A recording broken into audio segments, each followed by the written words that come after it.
शिवरायांचा आठवावा प्रताप, शिवरायांचा आठवावा साक्षेप, भूमंडळी शिवरायांचे कैसे बोलणे, शिवरायांचे कैसे चालणे,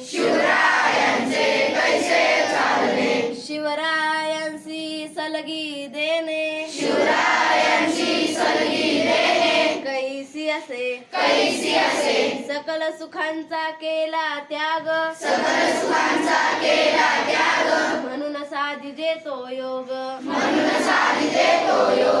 राज्य साधनांची लगबग, कैसी केली